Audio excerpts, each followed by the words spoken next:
Boa noite, irmãos. É uma alegria estar participando dessa edição da conferência Old School. Muito obrigado, pastor Paulo, pelo convite tão honroso. E agradeço também as orações dos irmãos que têm me sustentado de uma responsabilidade tão grande. Me sustentado em todos os aspectos, inclusive no campo da saúde. Faz 8 dias que estou tossindo sem parar. Uma gripe que me pegou aí. Mas, pela graça de Deus, vamos dar sequência, ou vamos iniciar as palestras aqui na Old School, mesmo com alguma limitação aí na saúde. Queridos, como vocês sabem, o nosso tema da conferência é Autoridade e Suficiência das Escrituras. E o pastor Paulo e a equipe, integrada pelos irmãos que planejaram essa conferência, não poderiam ter sido mais felizes na escolha desse tema. Por quê? Porque nós estamos vivendo numa época de crise, uma terrível crise no campo da autoridade e da suficiência das Escrituras. E essa crise é decorrente de ataques que provêm, basicamente, de duas fontes. Esses ataques sempre existiram, mas o que tem nos surpreendido na atualidade são duas fontes específicas de ataque que têm se desenhado diante de nós, que têm se manifestado diante de nós e nos têm assustado, trazendo desafios muito grandes no que diz respeito ao campo da autoridade e suficiência das Escrituras. No cenário atual, nós temos visto ataques contra a suficiência e autoridade das Escrituras, vindos, em especial, daqueles que nós tendemos a chamar de liberais. Nós poderíamos usar outros nomes para definir esse grupo, mas vamos chamá-los de liberais. São pessoas que se definem como evangélicos, pastores que se definem como evangélicos, mas que têm uma visão estranha das Escrituras, uma visão reducionista. E essas pessoas têm dito o seguinte: a Bíblia não é a autoridade máxima para o cristão e é insuficiente, acreditem se quiserem, pastores têm dito isso, e ela deve ser então, sendo dotada de autoridade limitada e sendo insuficiente, ela deve ser reinterpretada, mas reinterpretada de modo a se ajustar aos anelos e expectativas do homem moderno. Leia-se, de modo a não condenar os pecados da presente geração. É interessante observar isso. Essas pessoas que dizem que a Bíblia não é autoridade e que não é suficiente e que deve ser relida e reinterpretada, fazem isso para ajustá-la ao pensamento do homem moderno, de tal modo que ela não condene as tendências pecaminosas da modernidade. Esse é o único, ou parece ser o único, objetivo das pessoas que fazem esses discursos. E é interessante observar o que o apóstolo Paulo diz acerca disso, o modo como ele agia totalmente contrário a esse procedimento, quando nós observamos 2 Coríntios 4. Veja na sua Bíblia, observe com atenção, na sua Bíblia, 2 Coríntios 4. Abra a sua Bíblia, faça suas anotações, anote esse texto, 2 Coríntios 4, versículo 1 e versículo 2. Observem com atenção esse texto, é interessante. O apóstolo Paulo aqui falando sobre os falsos mestres. Ele diz como eles agiam, e ele fala que ele age de modo exatamente oposto a isso. Vejam como isso se ajusta ao que tem sido feito hoje. Ele diz assim, 2 Coríntios 4, 1, pelo que tendo este ministério, segundo a misericórdia que nos foi feita, não desfalecemos ou não desanimamos. Pelo contrário, diz ele, rejeitamos as coisas que por vergonhosas se ocultam. Esse é o primeiro procedimento do apóstolo Paulo mencionado aqui. Ele rejeita as coisas que são vergonhosas. Os falsos mestres da modernidade, que têm atacado a autoridade das Escrituras, fazem exatamente o oposto. Eles acolhem as coisas que são vergonhosas e têm nas coisas que são vergonhosas a sua glória. Eles se gloriam de coisas infames, se gloriam de aprovar coisas vergonhosas. O apóstolo Paulo diz: eu não faço isso. Nós rejeitamos as coisas que por vergonhosas se ocultam, não andando com astúcia, diz ele. E aí vem o segundo procedimento que é mencionado aqui: nem adulterando a palavra de Deus. É curioso observar, nós vivemos num tempo em que os pastores estão fazendo o oposto disso. Eles aprovam coisas vergonhosas, e para aprovar as coisas vergonhosas, eles adulteram a palavra de Deus de modo a fazer com que ela diga o que eles querem que ela diga, para que recebam os aplausos do mundo. Essa é a realidade que temos vivido hoje em dia. O apóstolo Pedro, na sua segunda epístola, 2 de Pedro, capítulo 3, observe com atenção esse texto, um texto importantíssimo para essa matéria, esse assunto que nós chamamos de bibliologia, ou a doutrina acerca das Escrituras. Veja na sua Bíblia, anote aí, grife aí, 2 de Pedro, no capítulo 3. Veja o que dizem os versículos 15 a 17, importantíssimo esse texto.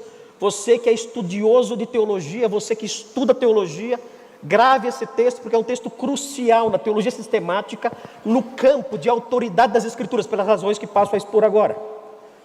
Diz assim, 2 de Pedro 3, versículos 15 a 17, diz assim: e tende por salvação a longanimidade de nosso Senhor, como igualmente o nosso amado irmão Paulo vos escreveu, diz ele, segundo a sabedoria que lhe foi dada. É curioso aqui, o apóstolo Pedro diz que o apóstolo Paulo escreveu segundo uma sabedoria especial. Essa sabedoria especial que foi dada ao apóstolo Paulo será chamada, em 2 Timóteo, de inspiração, conforme explicaremos aqui ainda hoje, se Deus permitir. E veja a sequência, veja o que ele diz: ao falar acerca destes assuntos, como de fato costuma fazer em todas as suas epístolas, nas quais há certas coisas difíceis de entender, que os ignorantes... Quem são os ignorantes? Essa palavra sugere não apenas uma pessoa que não conhece. Essa palavra sugere alguém sem conhecimento técnico, alguém que não recebeu instrução, alguém que não recebeu treinamento, um intérprete incapaz, inepto. Esse é o ignorante aqui. Um intérprete inepto, que não foi treinado, que não sabe trabalhar com o texto. Os ignorantes e instáveis. Instável é alguém fraco, alguém que vacila no campo intelectual e no campo moral. Ele diz que esses homens, esses intérpretes ruins, que são vacilantes no campo moral e intelectual, deturpam o que o apóstolo Paulo diz. Eles reinterpretam ou reinterpretavam o que o apóstolo Paulo diz. E veja que interessante, o texto prossegue: como também deturpam, e aí vem uma palavrinha interessante, importante, que você deve grifar na sua Bíblia: como também deturpam as demais Escrituras. Por que a palavrinha demais, que aparece aqui no grego loipós, por que essa palavrinha é importante? Porque a palavrinha demais implica dizer que o que o apóstolo Paulo escreveu para Pedro era também Escritura. Ele diz, eles deturpam o que Paulo escreve, como deturpam as demais Escrituras, incluindo o que o apóstolo Paulo escreveu no conceito de Escritura. Ele diz, os falsos mestres, os intérpretes ineptos, os intérpretes que não têm capacidade, os intérpretes que são ignorantes, que não sabem trabalhar com o texto, e além disso, somada a sua incapacidade, como intérpretes, eles são fracos, oscilantes, moralmente, intelectualmente, não têm convicções, eles deturpam as Escrituras, tanto as que Paulo escreveu, como as Escrituras do Antigo Testamento. Então nós temos aqui uma evidência de que esse problema presente no cenário evangélico atual é antigo, e nós temos que estar atentos para isso. Os apóstolos lutaram contra isso, Paulo escreveu contra isso, Pedro escreveu contra isso dizendo: cuidado, o falso mestre, ele coloca gesso no leite de Deus. O falso mestre coloca água no vinho santo de Deus. Ele adultera a palavra de Deus para que ela se ajuste às pretensões, inclinações, desejos e paixões malignas do povo ao redor, do povo que o segue. E nós que somos fiéis à palavra devemos estar atentos a isso e rejeitar essas tentativas de reinterpretação que negam a autoridade e a suficiência das Escrituras.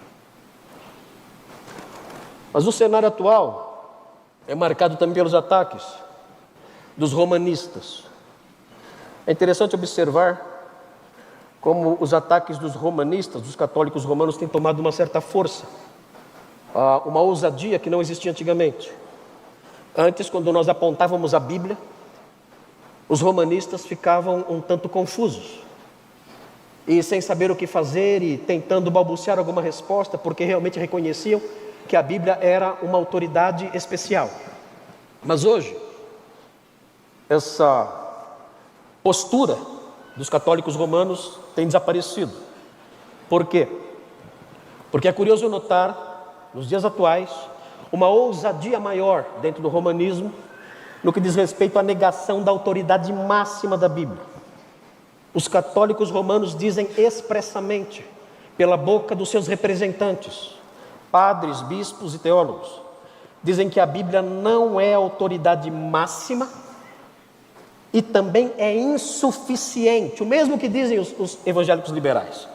Devendo ser, aqui está a diferença, devendo ser complementada pela tradição romanista. A Bíblia é autoridade sim, mas não total e nem máxima. E essa autoridade também não é suficiente, dizem eles. A Bíblia deve ser entendida e interpretada e complementada pela tradição de 2000 anos de romanismo. Então, se a Bíblia diz algo que conflita com a tradição então deverá ser a chave hermenêutica para interpretar o texto bíblico e fazer valer no final das contas o que a igreja disse que tem que ser. É curioso observar isso. E é interessante observar que isso já existia desde os tempos de Jesus.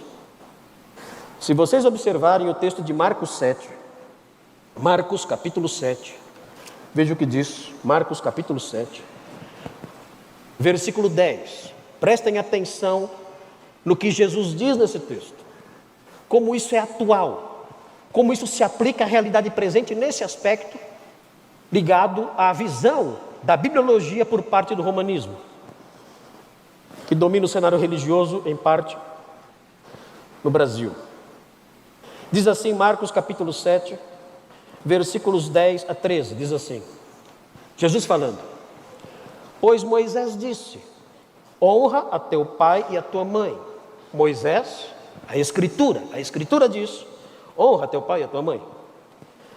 E quem maldisser a seu pai ou a sua mãe, seja punido de morte. A escritura falando.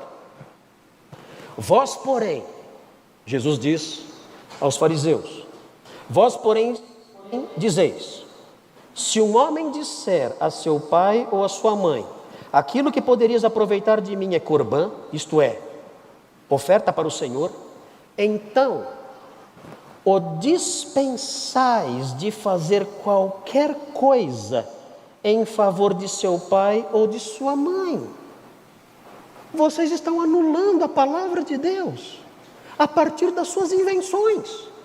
E ele prossegue, invalidando a palavra de Deus pela vossa própria tradição.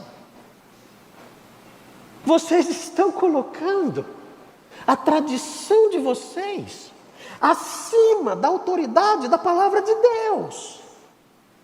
E com isso vocês a invalidam, vocês a destroem, vocês a quebram, vocês a cancelam, e conduzem os homens ao erro, preservando tradições humanas, e matando, e rejeitando, e quebrando a Sagrada Escritura. E é isso que nós temos visto na tradição romana. A palavra de Deus diz, por exemplo, a salvação é pela fé somente. Se alguém quer ser salvo, isso não é pelas obras, ainda que as obras sejam evidência de salvação. Nós aprendemos da Bíblia claramente, na Epístola aos Romanos, na Carta aos Gálatas, nas Epístolas Paulinas todas, nos Evangelhos, aprendemos, a salvação é pela fé somente. Mas a tradição romanista invalida esse ensino, dizendo que a salvação é pelos sacramentos e pela mediação de Maria. Não é só la fide, não é só los Cristos. Existem as obras, existem os ensinamentos da igreja, existe a mediação de Maria, e a tradição romanista é a que vale no final, invalidando a palavra de Deus. Essa é a realidade que temos vivido nos dias atuais, de modo que, no cenário religioso cristão moderno, temos recebido ataques, tanto do meio evangélico, quanto dos romanistas. Não precisamos nem falar dos ateus e dos agnósticos e coisas assim. Quando, porém, nós olhamos para a Escritura, olhamos para o cristianismo com base na palavra de Deus mesmo, nós aprendemos que a Bíblia tem 5 qualidades que a tornam autoritativa. E eu quero falar sobre essas 5 qualidades que tornam a Bíblia autoritativa. Então, eu vou começar a pregar agora. Eu não comecei a pregar ainda. Pensaram que eu tinha começado a pregar, né?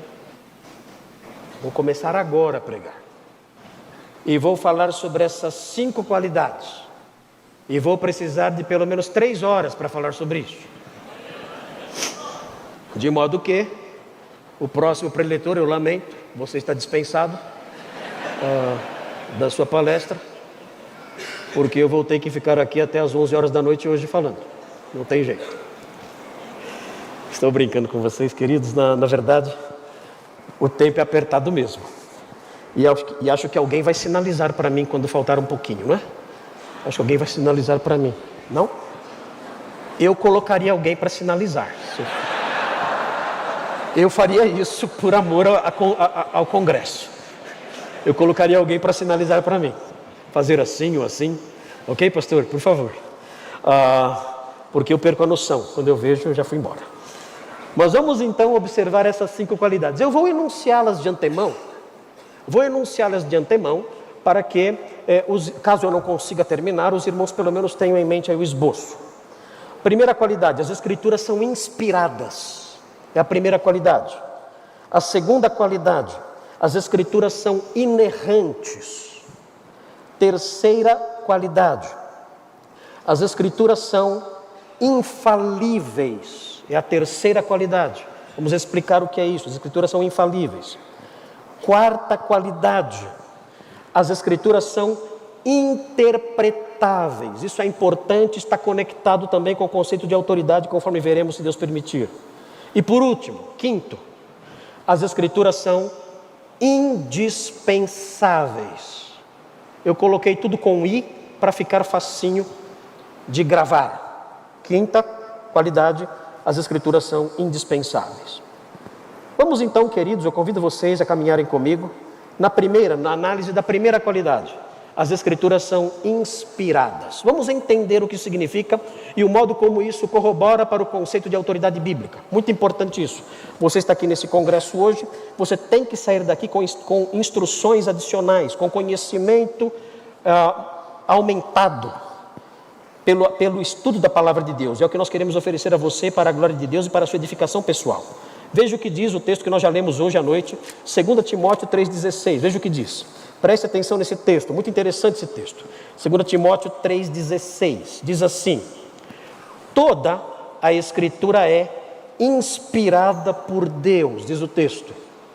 É uma afirmação importantíssima no campo da autoridade bíblica. E o que significa isso? O que queremos dizer quando nós afirmamos que a Escritura, toda ela é inspirada por Deus. Notem bem, prestem muita atenção nisso.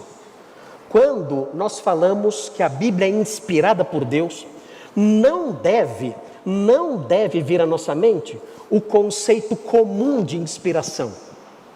Porque quando nós pensamos na palavra inspiração, nós pensamos num estímulo, num impulso, num influxo artístico. Nós pensamos nisso.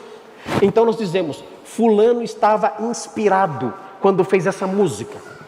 Cicrano estava inspirado quando escreveu esse livro ou pintou esse quadro. É assim que nós pensamos no conceito de inspiração.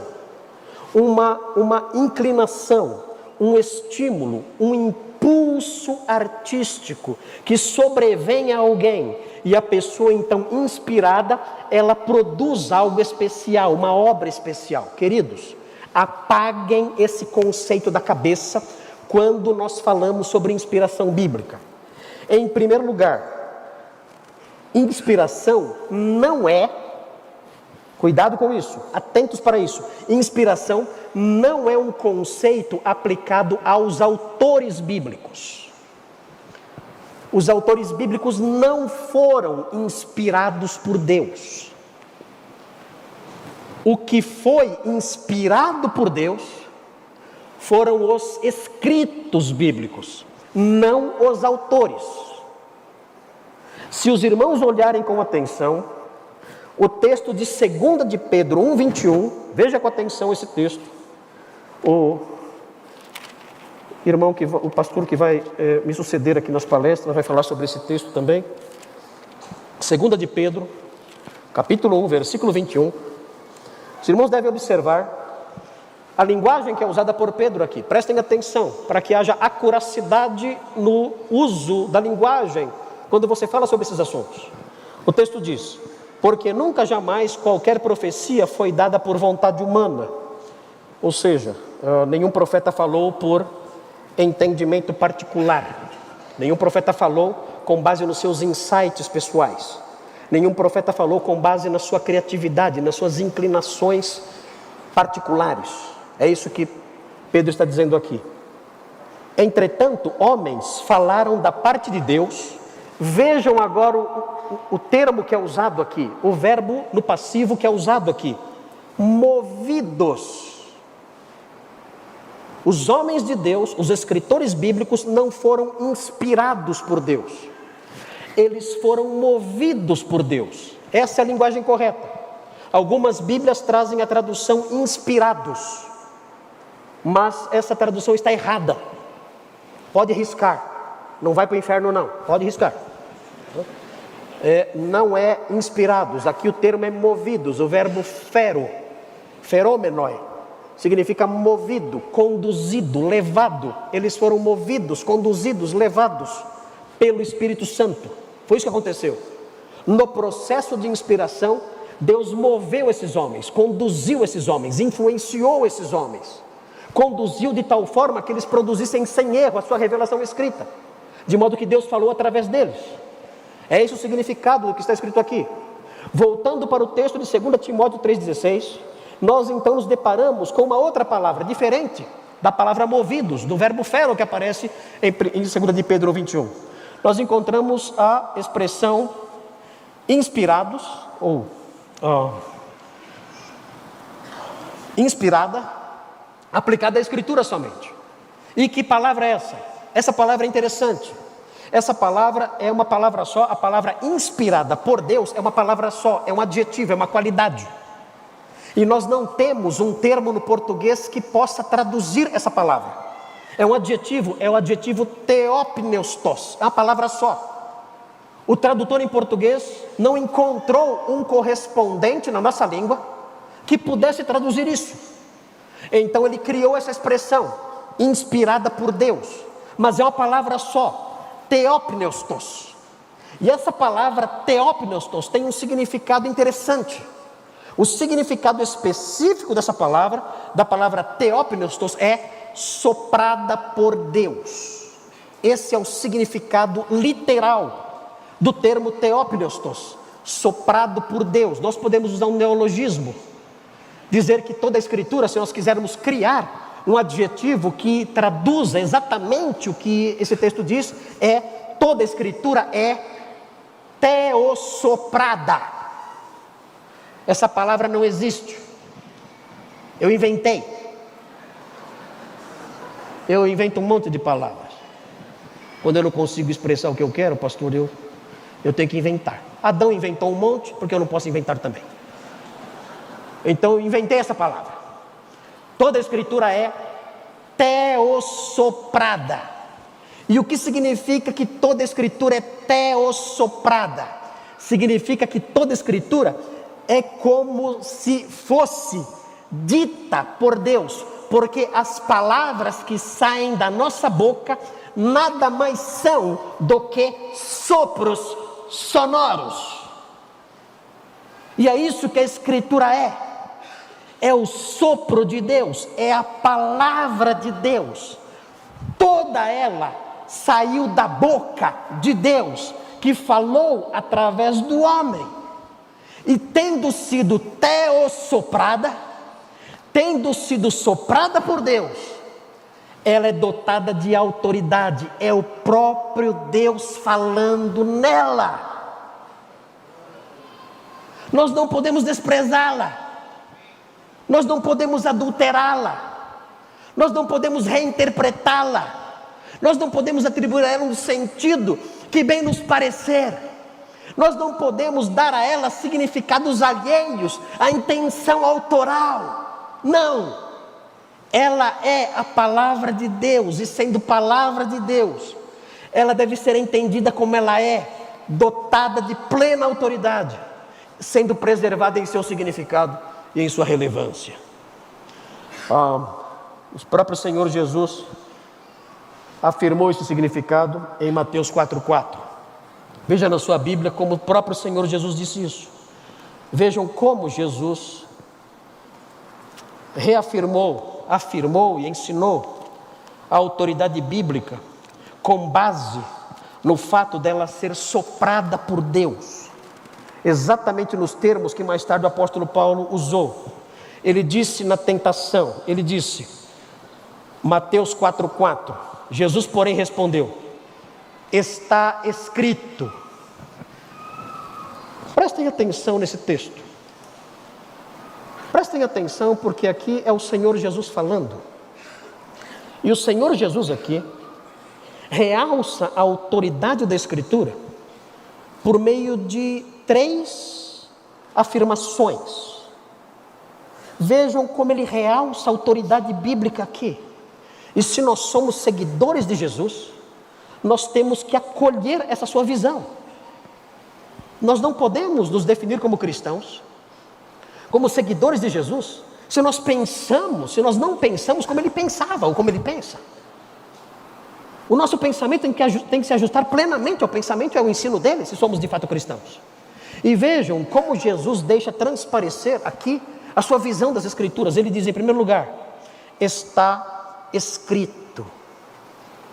Por meio dessa afirmação, ele está dizendo que o que está na Bíblia deve ser levado a sério.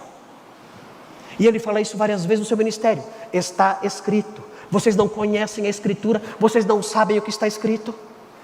Ele, inúmeras vezes, ele usa expressões desse tipo, para mostrar a importância que ele dava ao texto bíblico. Está escrito. Isso para o Senhor Jesus era fundamental e tinha que ser levado a sério. E ele prossegue, não só de pão o homem viverá. Ele cita Deuteronômio 8,3 aqui. Deuteronômio 8,3, que se refere aos mandamentos de Deus. Ele diz, não só de pão viverá o homem, mas de toda palavra. E vejam o conceito de teópneustos que aparece agora. De toda palavra que procede da boca de Deus. Ele diz que a autoridade bíblica é fundamental ao dizer está escrito. Em segundo lugar, ele diz que a autoridade bíblica é fundamental porque não se pode viver sem ela. Esse é um aspecto da vida cristã É um aspecto da teologia vivencial que não pode ser esquecido. Não estamos aqui apenas elucubrando e deixando transparecer ou expondo conceitos teóricos. Não, estamos falando de vida. Ele diz: o homem não viverá só de pão, mas ele precisa de algo mais, para ter vida espiritual, para ter vida moral, para ter vida dentro de si, para não padecer faminto, esquálido, para não secar por dentro, enquanto caminha perdido por este mundo. Ele precisa de algo mais do que o pão. Ele precisa da palavra de Deus. E com isso, mais uma vez, pela segunda vez nesse texto, Jesus exalta a importância das Escrituras, a sua necessidade, a sua autoridade, a sua suficiência, a sua necessidade. E por último ele diz que essa palavra procede da boca de Deus. O que Paulo repete anos mais tarde, em 2 Timóteo 3,16. Por que a Bíblia é autoridade? Porque ela saiu da boca de Deus. Ela é palavra de Deus, e se Deus está no comando de tudo, se Deus é o chefe supremo do universo, tudo que Ele diz é autoridade máxima, é dotado de autoridade máxima. Segunda qualidade das Escrituras: as Escrituras são inerrantes.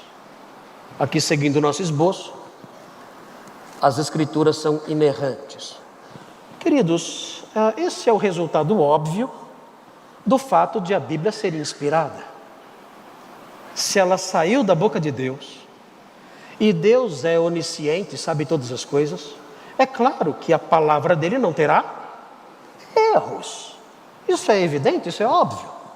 E nós encontramos esse ensino no ministério do Senhor Jesus, nas palavras do Senhor Jesus em João capítulo 10. Veja aí na sua Bíblia, há uma expressão aqui curiosa. Os irmãos devem observar, grifar também, e entender essa expressão, porque é uma expressão que recebe muitas vezes traduções diversas e pode gerar alguma confusão. Veja o que diz João capítulo 10, versículo 35. Um texto que aponta para a inerrância bíblica, mas não somente a inerrância bíblica, mas também para a autoridade dela. Uma autoridade que vem do fato dela não ter falsidades. Veja o que diz. João 10, 35. Diz assim. Esse foi o sinal para eu parar? Foi? Foi? Não? Ok. Eu vou seguir em frente mais um pouco, pastor. João 10, 35. Observe aí na sua Bíblia, é interessante essa expressão que aparece agora. Quero que os irmãos entendam bem essa expressão. O texto diz assim, Jesus falando, João 10, 35. Se ele chamou deuses aqueles a quem foi dirigida a palavra de Deus, e vejam agora a expressão, e a Escritura não pode falhar. Grife esse pedacinho da sua Bíblia. A Escritura não pode falhar. O significado disso é interessante. Isso significa que a Escritura não pode ser anulada. É um dos sentidos. Ela não pode ser anulada. Ela não pode ser posta de lado. Existe um leque de significados nessa expressão. Ela não pode ser posta de lado. Ela não pode ser apontada como falsa. Ela não pode ser apontada como falsa. Ela não pode ser invalidada, como fazem os romanistas ao usar a tradição, invalidando a palavra. Ela não pode ser invalidada. Significa que é errado colocar de lado a autoridade das Escrituras. Quem faz isso desobedece o que o Senhor disse. Ela não pode ter a sua autoridade desconsiderada. Isso significa que ela não tem falsidades. A Bíblia não tem falsidades, é um dos sentidos dessa expressão. É curioso notar, quando nós estudamos a inerrância bíblica, nós não teremos tempo de falar sobre isso aqui, infelizmente.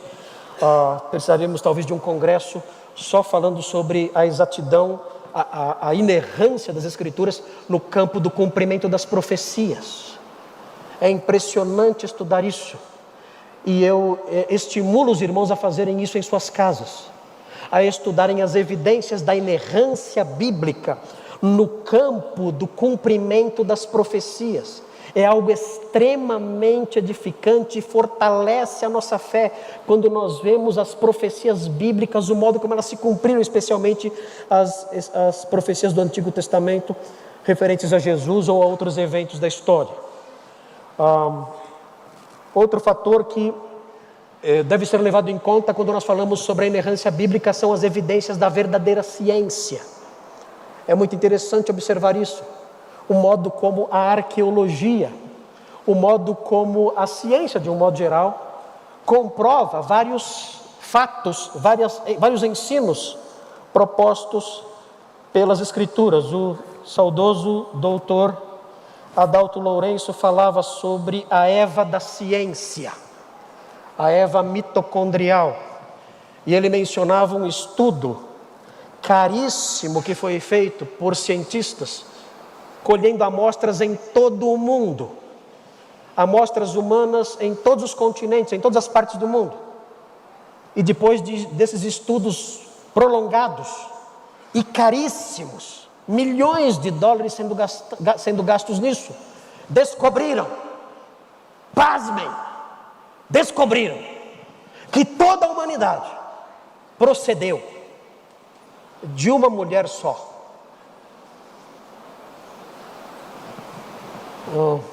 Se eu soubesse que eu pagar tanto, eu dava até o nome dela.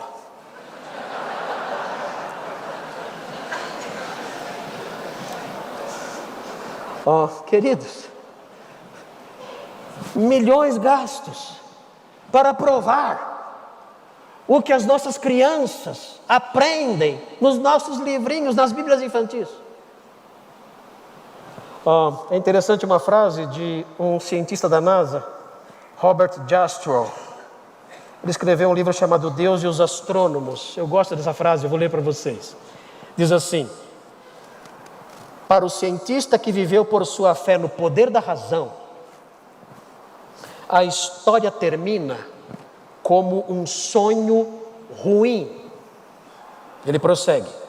Ele, o cientista, escalou as montanhas da ignorância, está prestes a conquistar o pico mais alto, quando ele se aproxima da rocha final, é recebido lá no alto por um bando de teólogos que estão sentados ali há séculos. Eles estudam anos, a vida inteira, e descobrem no final da vida: a humanidade veio de uma mulher só. E descobrem então que os teólogos dizem isso há milhares de anos. Essa é a inerrância bíblica. Geralmente, esse é o exemplo da inerrância bíblica.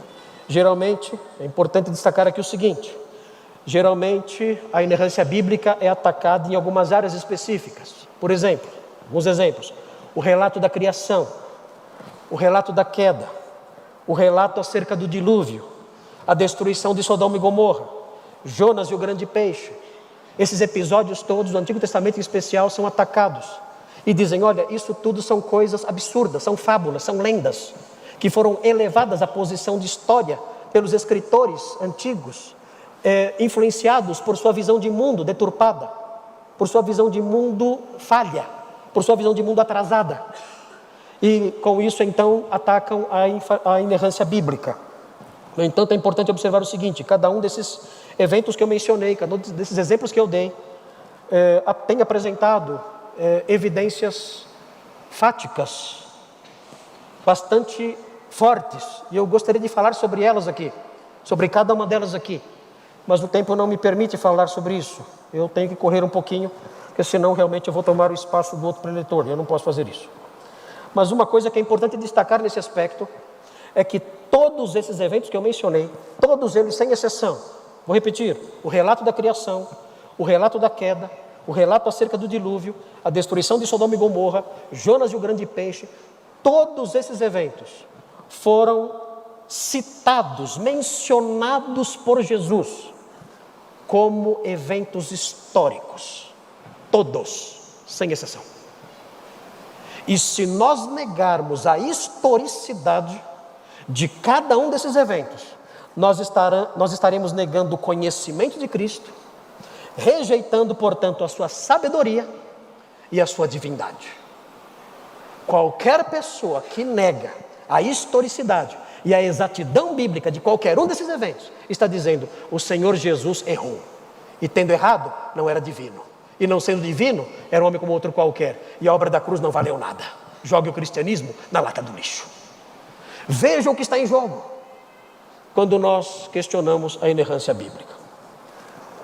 Agostinho disse por que os homens atacam a inerrância bíblica. Agostinho diz, na verdade, quando um falso mestre declara que qualquer coisa na Escritura está incorreta, ele pede que se creia nele, em vez de crer na Escritura. E tenta abalar nossa confiança na autoridade daquilo que Deus disse. Exatamente como o diabo fez no Éden. E a pessoa então, perdendo a confiança nas Escrituras, passa a seguir o conselho dos maus, a filosofia do mundo, a inclinação pecaminosa do seu coração. E o seu fim é a ruína. Por isso devemos preservar a autoridade bíblica, crendo na sua inspiração e na sua inerrância. Mas há uma terceira qualidade que mostra a autoridade das Escrituras. Quanto tempo eu tenho? Já acabou? 10 minutos? 10? Está errado isso. Ok, eu vou correr então. Vou correr. Onde estou aqui? Ok. As Escrituras são infalíveis. O que significa isso? O que queremos dizer quando afirmamos que as Escrituras são infalíveis? Prestem atenção porque há uma diferença entre inerrância e infalibilidade. A inerrância significa que a Bíblia não tem erros. A infalibilidade significa que o que a Bíblia diz não leva o homem ao erro. Percebe a diferença? A inerrância diz, a Bíblia não contém erros, não tem erros. A infalibilidade diz, o que a Bíblia diz não conduz o homem ao erro. Nós podemos seguir os seus preceitos, podemos seguir suas orientações, porque nós não vamos errar se fizermos isso. Se a Bíblia diz, discipline a criança, faça isso, você não vai criar traumas, não vai destruir seu filho, nada disso. O contrário é que vai destruir seu filho. Obedeça a Bíblia e discipline seu filho, porque você não vai errar ao fazer isso. Se a Bíblia diz, ame a sua esposa, esposa seja submissa ao marido, respeite as autoridades, rejeite a imoralidade, evite palavras torpes, enfim, tudo que ela disser, obedeça. Porque ao obedecer, você estará no caminho certo. Ela não vai conduzir você a falhas, ela não vai conduzir você ao erro. Um dos salmos muito importantes que mostram isso é o Salmo 119, é um dos salmos da lei. Veja na sua Bíblia, bem rápido, tem poucos minutos aqui para concluir esse pensamento. Salmo 119, 9. Veja, jovem que está aqui hoje, veja como você pode acertar o caminho. Veja, jovem, como você pode ter uma vida plena, feliz, pura. A Bíblia é infalível, ela conduz você nessa direção. O texto diz, Salmo 119, 9. De que maneira poderá o jovem guardar puro o seu caminho? Como? Observando segundo a tua palavra. Jovem, se você observar a palavra de Deus, você não vai errar. Se ela diz, faça isto, faça. Porque fazendo, você não será conduzido à ruína. Creia nisso. Deus falou isso. Acredite. Veja o Salmo 19. Salmo 19 é um outro salmo da lei. Os salmos da lei enaltecem a palavra de Deus. E o Salmo 19 é um outro salmo da lei. Veja que salmo interessante, é um salmo lindíssimo, Salmo 19. versículo 7, diz assim: a lei do Senhor é perfeita e restaura a alma, mais do que remédio de tarja preta, e bem mais barato. A lei do Senhor é perfeita e restaura a alma. E prosseguindo aqui, vejam, o testemunho do Senhor é fiel. O que significa isso? Significa que ele é seguro e confiável. Você pode seguir em frente com base no testemunho bíblico, porque ele é confiável, ele é seguro, ele é verdadeiro, porque ele é dado por palavras ditadas pelo Espírito Santo de Deus, diz Paulo em 1 Coríntios 2,13. E vejam a sequência, é importante isso aqui. Vejam o resultado disso. Além de restaurar a alma, além de ser fiel, ele dá sabedoria aos simples. O que é isso? O que é alguém simples? Alguém simples é alguém sem conhecimento, é alguém sem inteligência. Essa é a pessoa simples. A pessoa simples, de acordo com Provérbios 14:15, acredita em qualquer coisa. E é curioso observar, os estudiosos de teologia, os alunos de teologia que estão aqui, devem ter familiaridade com o léxico chamado Brown, Driver and Briggs. É um léxico hebraico, e nós estudamos esse léxico sempre no seminário. E quando você faz uma análise sobre a palavra simples, no léxico de Brown, Driver and Briggs, você descobre que a palavra simples significa alguém que tem a cabeça aberta. O quê? Exatamente. Sabe quem é o estúpido na Bíblia? É a pessoa de cabeça aberta. Mas não é o contrário, não. Não. O estúpido, o tolo, o louco, o ignorante na Bíblia é a pessoa que tem a mente aberta. Se você tem a mente aberta, você deixa entrar tudo. Você é um estúpido.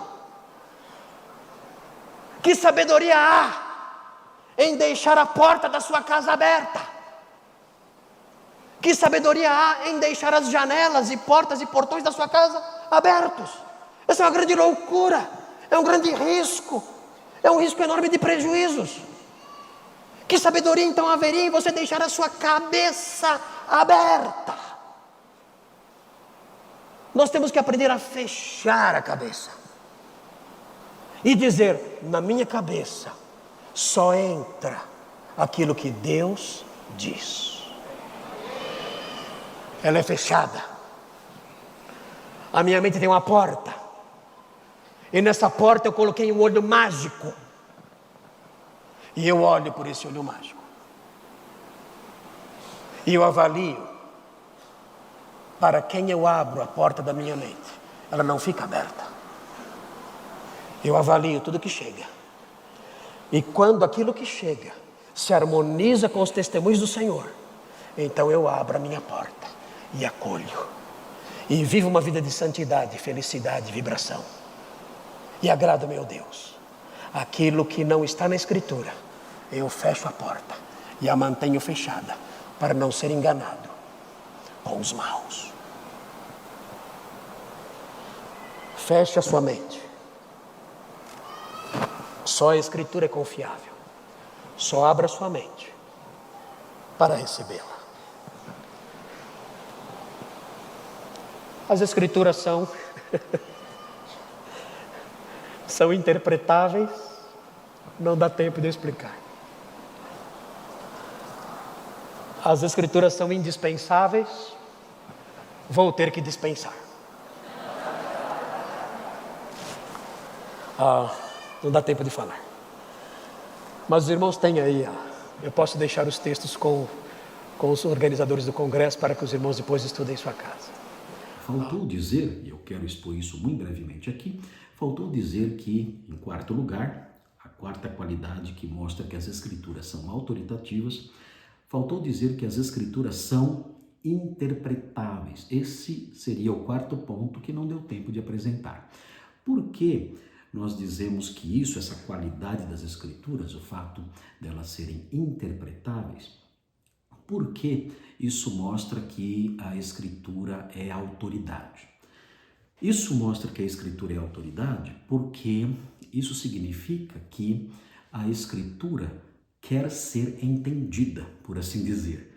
As Escrituras, sendo autoridade, elas querem ser entendidas e elas podem ser entendidas. As Escrituras foram dadas por Deus de tal forma que elas podem ser compreendidas num sentido único e fixo, desde que sejam usadas regras de interpretação saudáveis, normais, honestas, para que nós tiremos das Escrituras, obtenhamos das Escrituras o seu real significado sem forçar nada, vendo o que elas realmente dizem e assim aprender o que Deus quer nos transmitir. O fato das Escrituras serem assim, elas serem interpretáveis, mostra que elas têm autoridade, porque qualquer autoridade quer ser bem entendida, é claro. Qualquer autoridade quer ser bem entendida para que as suas ordens sejam cumpridas, para que as suas orientações sejam observadas. Nenhuma autoridade quer dar uma ordem vaga. Nenhuma autoridade quer dar uma ordem que possa ser interpretada de 10 maneiras, não. Qualquer autoridade quer dar orientações, quer dar diretrizes, quer passar ensinamentos, quer transmitir comandos que possam ser objetivamente compreendidos, a fim de que a autoridade realmente tenha sua vontade realizada. E as Escrituras são assim, as Escrituras são interpretáveis e elas são interpretáveis de modo objetivo. Nós não podemos cair na mentira da pós-modernidade, que se tornou bastante comum em tempos recentes, de que a Escritura tem vários significados e esses significados dependem do leitor. Aconteceu isso na história da interpretação. Antes, na época da Reforma Protestante, o que se levava em conta era a intenção autoral, o que o autor bíblico quis dizer. Porque o que o autor bíblico quis dizer era, a rigor, o que o próprio Deus quis dizer. Porque Deus moveu aqueles autores, claro, preservando os traços de sua personalidade, preservando a sua herança cultural, preservando certos elementos próprios do indivíduo, de modo que nós temos estilos diferentes nas Escrituras. Mas o que eles quiseram dizer, eles disseram aquilo que realmente o Espírito Santo queria transmitir. Então, entender o autor humano de forma objetiva é entender o que Deus disse através deles. Então, na época da Reforma Protestante, isso era destacado muito. Qual é a intenção autoral? Que mensagem os autores bíblicos quiseram transmitir? E é possível chegar a isso por meio dos mecanismos normais de interpretação de hermenêutica bíblica. Inclusive, existe uma declaração também de Chicago sobre a hermenêutica bíblica que trata sobre isso, é uma declaração de 1982 que trata sobre isso. A declaração que eu mencionei de Chicago sobre a inerrância bíblica também trata um pouquinho sobre isso no seu final, mas existe essa outra de 1988 que trata especificamente da hermenêutica, mostrando, olha, a Bíblia pode ser entendida de modo objetivo, ela não está à mercê da percepção do leitor. Por quê? Aconteceu isso ao longo da história. A princípio, na época da Reforma, os estudiosos tentavam buscar a intenção autoral. Depois disso, em tempos mais modernos, houve uma migração do foco da interpretação bíblica e esse foco passou a valorizar muito a percepção do leitor, de maneira que a intenção autoral passou a ser esquecida e o que passou a atribuir sentido ao texto passou a ser a impressão do leitor. Então o leitor dizia assim, olha, esse texto para mim significa isso. Eu acho, eu sinto, eu tenho a impressão, na minha interpretação pessoal, esse texto significa isso. E essa percepção do leitor, essa percepção pessoal da pessoa que lia, valia. E até hoje tem gente que pensa assim. A pós-modernidade, ela passou a se enfraquecer recentemente. Mas até hoje, muita gente fala isso. Olha, esse texto aqui, para mim, significa isso. E aí, a Escritura perde a sua autoridade, porque cada um atribui ao texto o sentido que bem entende. Por incrível que pareça, vocês já devem ter visto isso, né? Pessoas dizendo, não, essa é a sua interpretação, a minha interpretação é diferente e você tem que respeitar a minha interpretação. Muita gente fala assim, e isso está errado. Existe uma interpretação só do texto bíblico, um significado apenas, e é possível chegar a esse significado de modo objetivo pelas regras da hermenêutica. Muita gente usa para defender uma interpretação subjetiva, muita gente usa 2 de Pedro 1:21, que fala assim, porque nunca jamais qualquer profecia foi dada por vontade humana. Existem algumas traduções que falam assim, nunca nenhuma profecia a profecia, algumas menos assim, eu não me lembro muito bem, mas fala assim, a profecia não é de particular elucidação. Existem traduções assim, que falam assim, a profecia bíblica não é de particular elucidação. E aí muita gente entende assim, olha, isso significa que a profecia não pode ter uma interpretação particular, uma interpretação só. Ela pode ter vários sentidos. Mas não é nada disso. Esse texto de Pedro não significa isso, que as profecias podem ser interpretadas de diversas maneiras, não.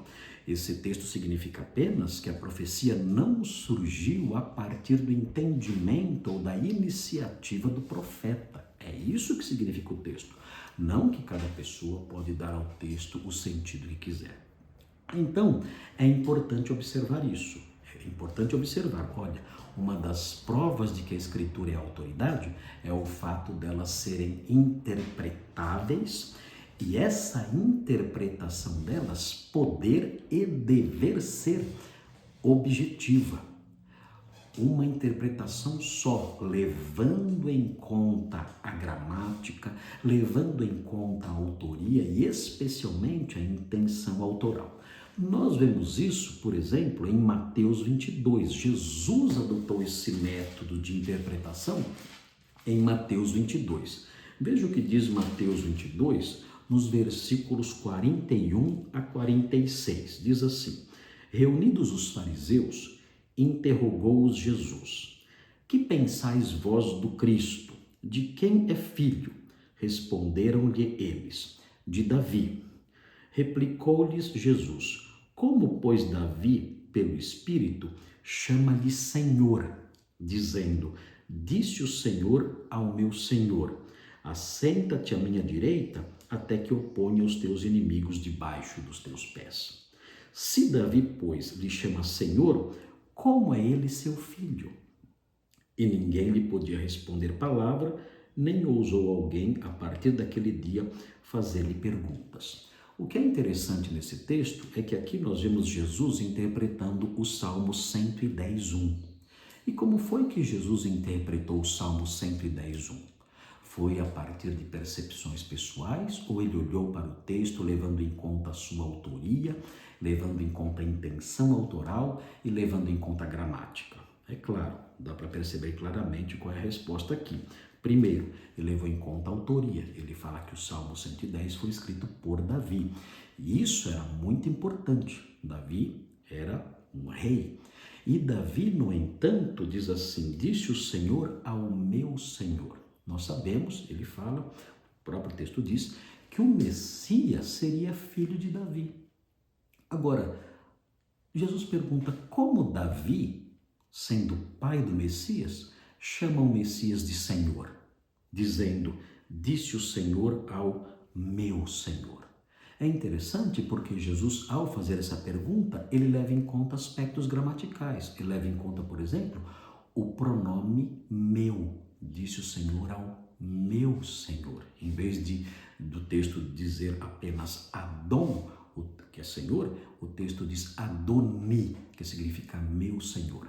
Jesus se apegou a esse sufixo, o iod, no hebraico, que é o sufixo que, no caso, representa aí, é traduzido aí como pronome meu. Ele se apegou a esse aspecto gramatical, o pronome meu, para defender o fato do Messias ser filho de Davi e Senhor de Davi. Porque Davi disse o Senhor ao meu Senhor, ao se referir ao Messias. Com isso, Jesus disse, olha, o Cristo é filho de Davi e Senhor de Davi. Logo, ele é humano, porque é filho de Davi, e é divino, porque também é Senhor de Davi.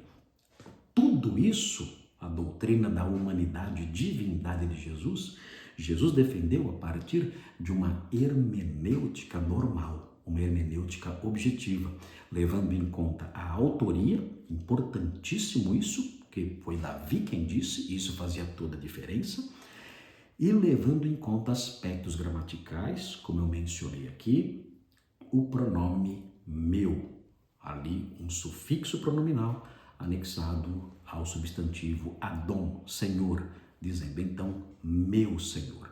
Jesus se apegou a isso para interpretar corretamente o texto e ensinar a doutrina da humanidade e da divindade do Messias. Então veja como a interpretação objetiva, a interpretação que leva em conta a intenção autoral, a interpretação que leva em conta a gramática, tudo isso o próprio Senhor Jesus adotou.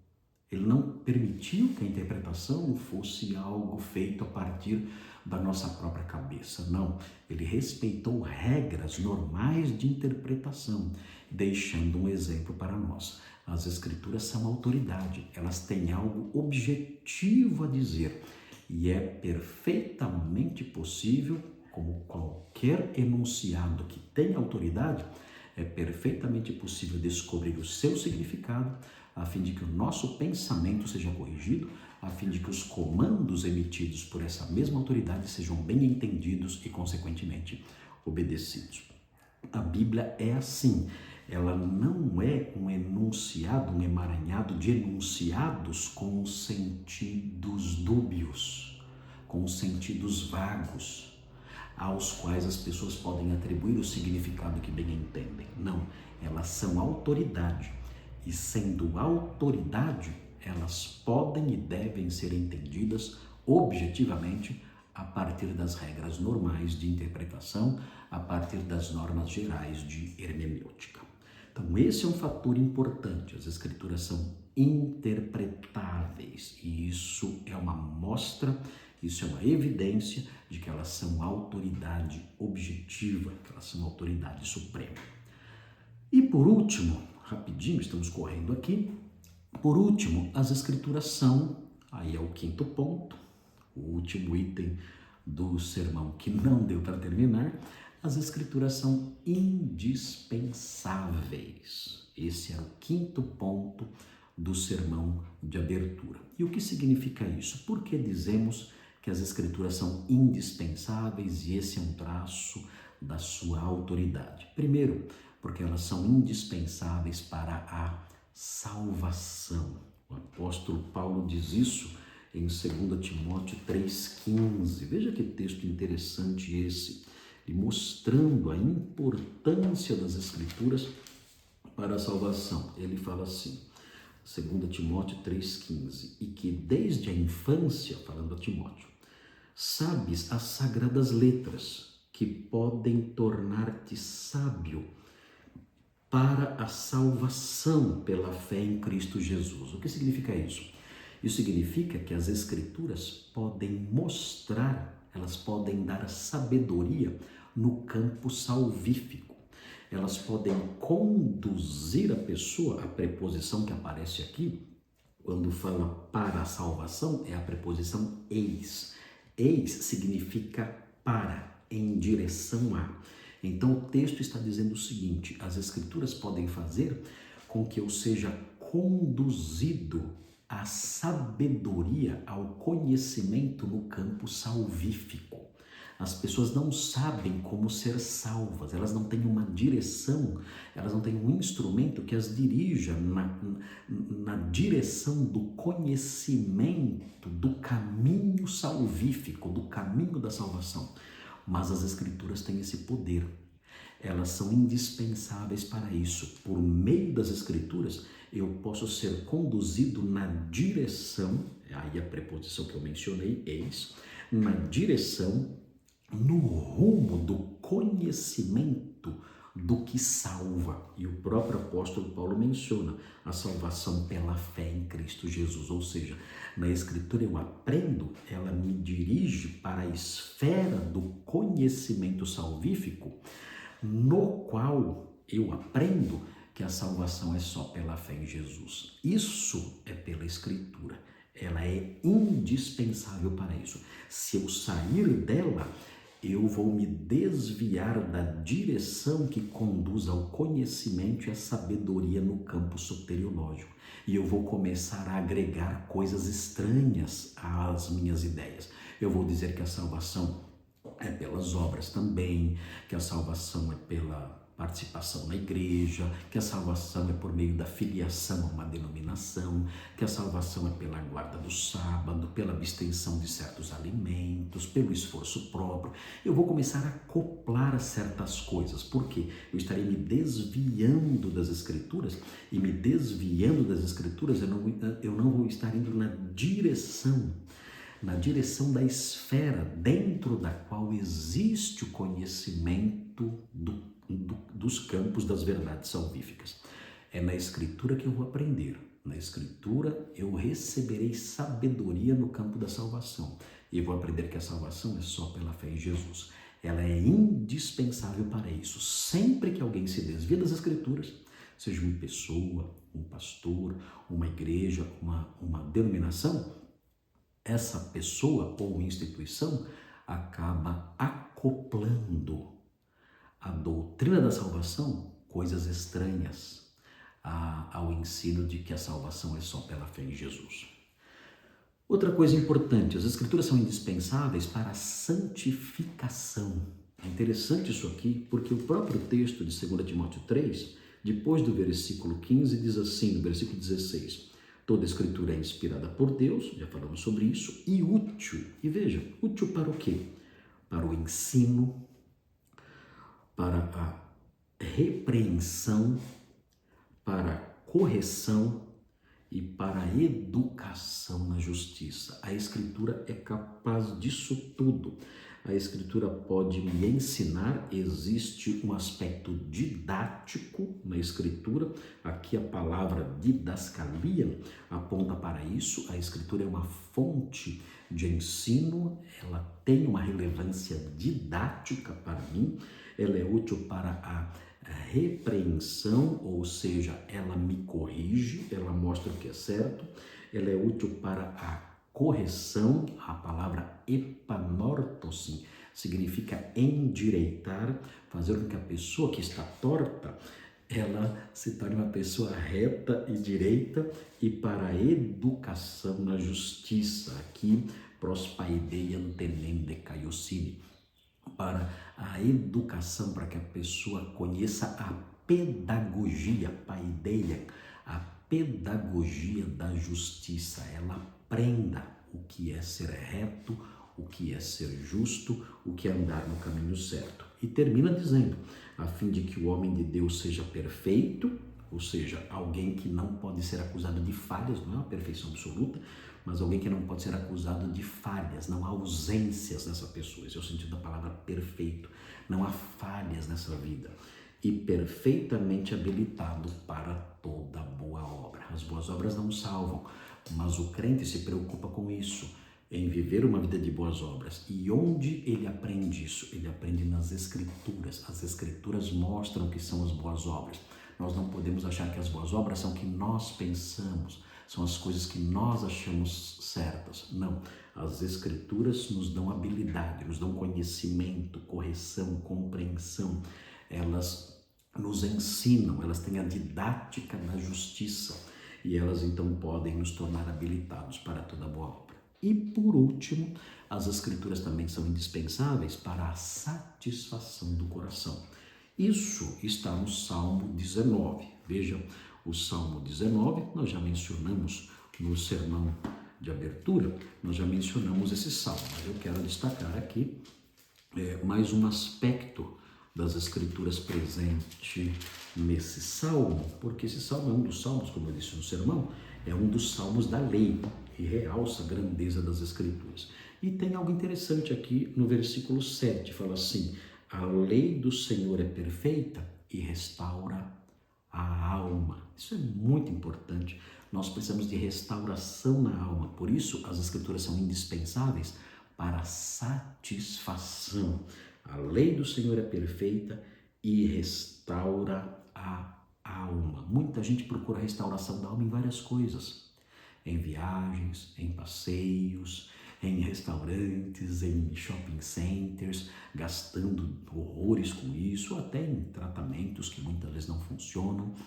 E a pessoa tenta restaurar a sua alma por meio dessas coisas. Não que essas coisas, passear, ir a um shopping, comprar um presente para si, não que essas coisas sejam erradas, mas essas coisas não são suficientes para restaurar a alma, restaurar o coração. As Escrituras, no entanto, elas restauram a alma, elas são um remédio para o nosso coração.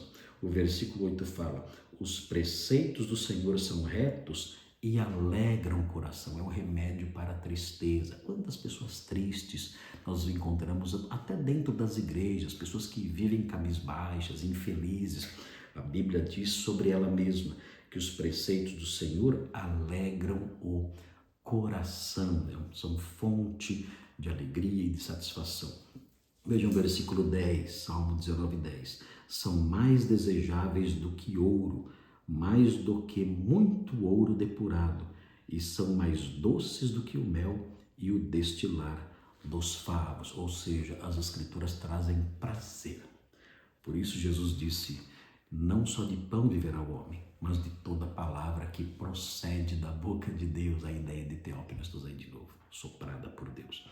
A Escritura, ela traz isso, ela traz satisfação ao coração. Elas são mais doces e desejáveis do que o mel e trazem alegria, trazem satisfação, trazem o preenchimento das nossas necessidades interiores. Por isso elas são indispensáveis. Então, queridos, foi isso que faltou dizer na nossa grande e tão importante conferência Old School, edição de 2024. Eu passei isso aqui para vocês rapidinho, porque disse que ia deixar disponível para vocês, e espero que essa complementação seja útil na sua vida, para a sua edificação pessoal e para torná-lo ainda mais útil no serviço do Mestre e ainda mais submisso a esse livro maravilhoso que chegou até nós por meio de homens movidos por Deus, mas que teve a sua fonte primária na pessoa do Espírito Santo, que soprou a sua palavra, fazendo com que ela chegasse até nós e fosse útil em todos esses aspectos que eu acabei de mencionar. O que eu quero deixar como palavra final é o seguinte: Salmo 19, depois que o salmista contempla a maravilhosa revelação geral de Deus, e depois que ele contempla a maravilhosa revelação especial de Deus na sua palavra, ele tem uma reação particular. Ele diz o seguinte: diante da grandeza da revelação de Deus, tanto no universo como na sua palavra, ele diz assim: que as palavras dos meus lábios e o meditar do meu coração sejam agradáveis na tua presença, Senhor, rocha minha e libertador meu. Dizem os estudiosos que a palavra agradável foi tirada do contexto de sacrifícios no templo, porque quando você oferecia um sacrifício, o aroma que subia devia ser considerado por Deus agradável. Então, o que o salmista diz: Senhor, diante da grandeza da sua criação e diante da grandeza da sua palavra, eu quero fazer um sacrifício. Eu quero pegar minhas palavras e pensamentos, todo o meu universo interior, eu quero colocar no seu altar, em face da grandeza da sua lei, em face da grandeza do seu caráter, da perfeição dos seus preceitos, da santidade da sua palavra. Eu quero apresentar ao Senhor tudo que eu tenho dentro de mim. E eu quero que isso suba ao Senhor como uma oferta de aroma agradável ao Senhor. Essa é a minha reação diante da grandeza, da infalibilidade, da autoridade, da grandeza da palavra de Deus. Obrigado, amados. Deus os abençoe. Que a palavra de Deus reine no coração de cada um aqui.